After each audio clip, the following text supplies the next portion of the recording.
ona anthu ambiri amene ali kumochokera ena kumpoto chigawo cha pakati kuno kumwera UDF idakali. How did you feel when you went on that podium kuona holo ya Dzadza yero paliponse? I wanted to hear from you. I was very proud. This is a party that together with my colleagues, we founded this party in 1993, 1994 thereabout. So to see that we still have supporters, I think it's something which is very encouraging, and I'm very happy. And I went on that podium very happy indeed. Munakambapo a thorny issue, imene you were courageous enough to raise it on a political podium. Kubwera kwa MCP kunakhala ngati kuti kunabweretsa mpungwepungwe nchipani. What happened? Hainditu, I think alipo ena mwina amene sakudziwa policy ya chipani cha UDF. UDF kuyambira kale as a democratic party. Neki makomana kuchita plan convention tita na ndani. Chimeti mapanga ngata secretary general amapita ku registrar of political parties kutaka tengi list ya zipani zonse including MCP. Nao anakhala pansi ndikuchita recommend kuti chaka chino tita na zipani zonse. In fact kumbuyo konso na maitana ngati samabwera inali wina koma amaitana. Ndiye I don't know kuti chinachitika ndi chani. Kaya ndimavuto anjalawa kaya sindikudziwa koma ifeyo silimasankha ya ingati a democratic party and would have wanted them to be here. Okay. My friends might want to add something. Okay, Fusolanga ulokhudza zomwe afotokoza atupele muzi na kunena kuti kubwera kuno taona kwabwera zipani zina zambiri akuti koma chaka chamawa sakuyenda ndi munthu kapena chipani ndi ganizo loti kuchipani kwinako katuluke torchbearer akuti ayenda okha a UDF koma ngati ena akufuna kuyenda ndi UDF ndoti amene wasabwere ndi maganizo oti ayika patsogolo munthu wawo. UDF ndi yomwe ikuyika torchbearer ndi momwe pano zinthu zilili ku UDF mwafotokozapo bekunena kuti omwe akuti UDF inatha mwina makomo kwawo komabe ndi momwe ilili UDF pano mukuona kuti atupere angayende ndi UDF yekha kukhala torchbearer wa chipani cha UDF ndi kuwina 2025. Kase ndamva kuti atupereyo abwera pano mumfuse koma ndimati inu momwe mukuonera chipanichi mpaka dali pano ngati patron mukuona kuti atupere zitha kutheka ndithu yekha kutenga 2025. Mukati atupere ngati atistamanga yekha. Chipani cha UDF chili ndi structures from the branch, area, constituency, district, kumafika National Executive Committee.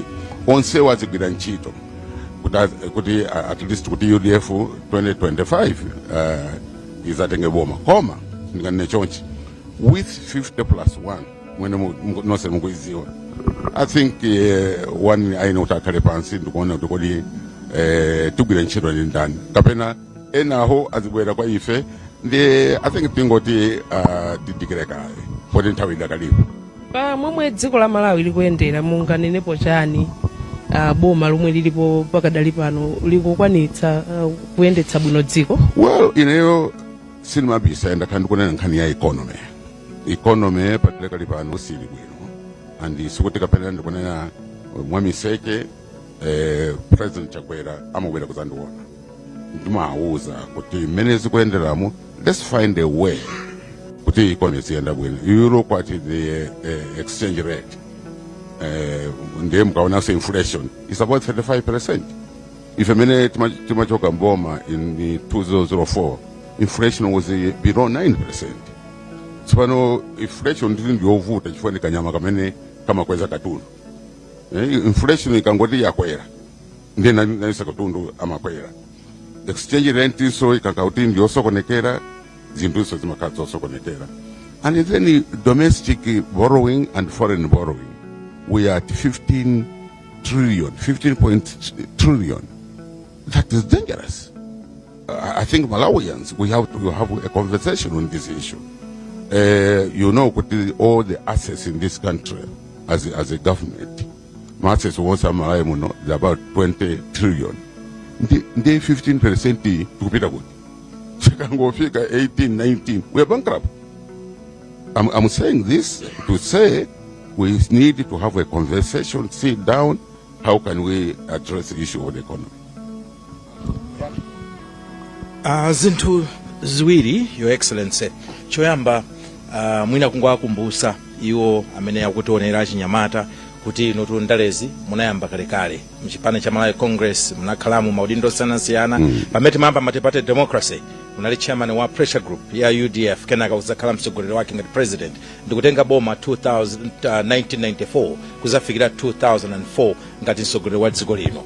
Ndale za masiku ano ndi ndale za masiku anu nthawi imeneija zasiyana pati amene mukumakhala nkumaona ndikukhulupirira kuti nafika ku nyumba kwanu kuja nyumba chachikulu mmati mukakhala nkumaona anyamata amene akuchitira ndale ndi nkhani ziti zimene mmaona kuti koma ndale apa ndeza sinthara motere. Number 2, musewera role yotani kumthandiza Tupele Muluzi kuti akwanirise zolinga zake pa ndale. What role are you going to play? Because pali mbali ina anthu akuyembekezerani kuti ndino former president kwa mbali ina imenenso muli chair wa chipani amene mufuna kuti ngati patron kuti muonesese kuti chipani cha UDF chipite pasogolo.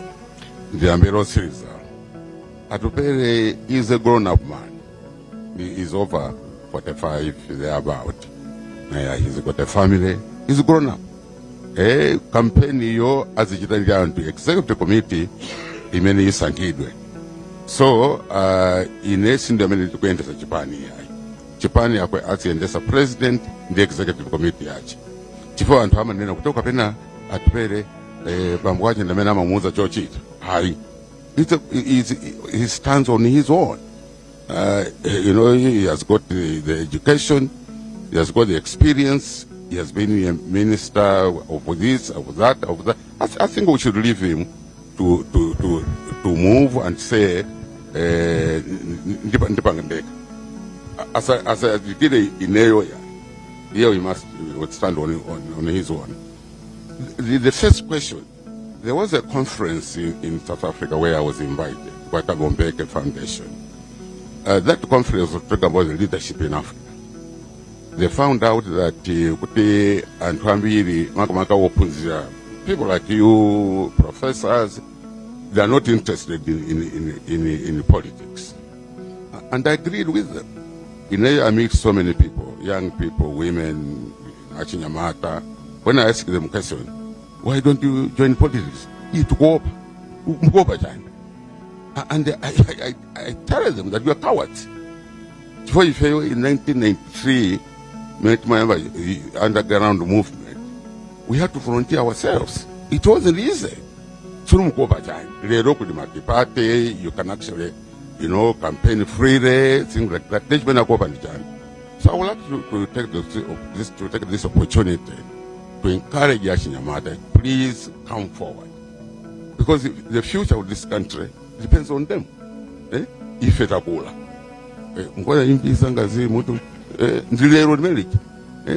In our politics when I was 22 years. The time I was becoming a minister, then I 23, 25. Thereabout. I became Secretary General. I became Minister of the Secretary General. What are you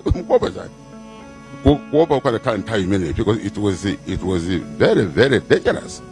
I went to prison 7 times about doing that time, to stay underground. I think Lillian will tell you. Democracy. So join politics. I say, come and become a member of parliament. Why you deaf? Yeah. Mujita karibu. Ndimafuna kuti pamene tikumaliza our conversation, you seem to be between a rock and a hard place. I stand to be corrected. Ajakwera mumayankhulana nawo, mucheza nawo, mwamuuza kafe kuti pankhani economy mumauza. You wanted MCP to be here, Your Excellency. Ajibani na menanena kuti ife zimene zwayi. Kodi patakhala kuti pali an opportunity for an alliance mtsogolo muno. As a patron, mungakankhire kuti chipanichi ku MCP kapena ku DPP I wanted you to take that question. No, zimene zonsayankhe chifukwa monga ndanena kukhala executive committee. Atupele is now the new president. Yeah. They're taking over from Right Honorable Rian Patel. They have to sit down and ndikuona kuti kuti chipani chimene chingaende nacho, if that is necessary, yeah, which will become maybe necessary. Yeah. But for me, kuti design the new I think they'll wait. I'll be taking away their responsibility. Imene akale nayo akakumana kuneki. I'm sure this we have got about what, 9 months? Yeah. 10 months to the election.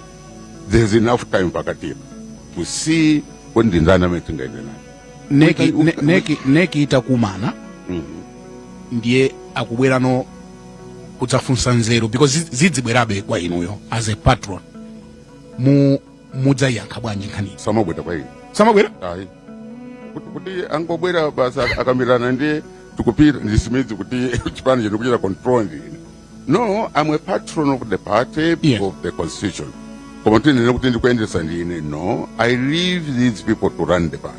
Okay. You know, to make a decision on their own. Even Zoitana,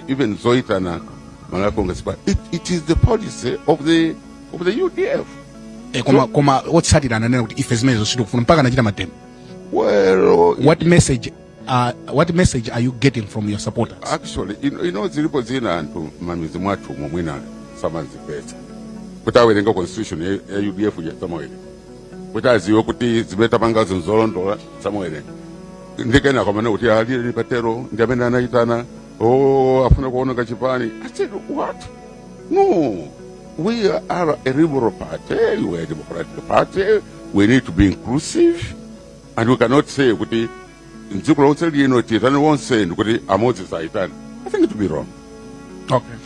Mwina ine pomaliza ndikunabe ngati kuti nkhani zambiri zizizungulira pa udindo umenewu wa patron kuti mwina anthu sitikudziwa kuti kodi ntchito ya patron ngati inuyo acheya ndiyo tani muchipani cha UDF. What's your role? You see, it's like muntu mena amakhalira ku business kuti pamakhala a company. They're pamakama trustees. Or an organization. I have an organization called the Bakiri Munuzi Foundation Trust. But even I'm a trustee. But if anything happened, those are the ones who are going to sit down. What do we do? Supposing I'm not there, right? That's what it is. The same thing with the UDF. Nchito ya ifenga mama patron alitilipo awili padakali pano. Ya kuti chiri chonse chimenenga tichakuta kwambiri. We should be able to come forward and say, no, tibangire mwakote mwachisanzu ngati chipani kuti mwina chikuta. We should be able to say, okay, fine, papa kama ma payments amena makhala apo talipilire ngati mene. On a lighter note, anthu akukondani kunja kuti kwambiri mutakhala candidate nimukhoza wina atu kuti ndiyimeka pena mutafika panjapa panayaka moto tu panjapa. You know, I think that mukada nena muja kuti tienda asile na chijamata. You know, if we don't train our youth, you know, asatingali makindo. Yeah, but for solanga nena kuti chikoka chimene chibwanji kodi. Ndio nakana abwe. Eti? Nimakana abwe no. Kayabwera kunyumba kwanga kutaza ndione. I give them the opportunity. Okay. But yeah, you know. So I was mpaka runda anabwera. Wanangu wayana.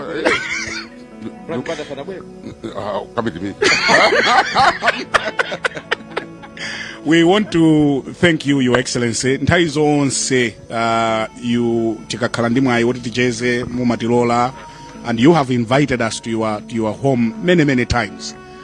Kumakhala nsotiwa bwino kumeneko. Oh, good. Tikuthokozeni. Except Kuti usanabwere. Ine siningapelekera umbo.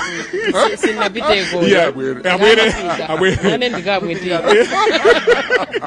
We want to thank you for the opportunity kuti tikhozocheza nanu komanso to congratulate you msonkhano wa pamwamba, anthu amaona ngati kuti UDF idazizira.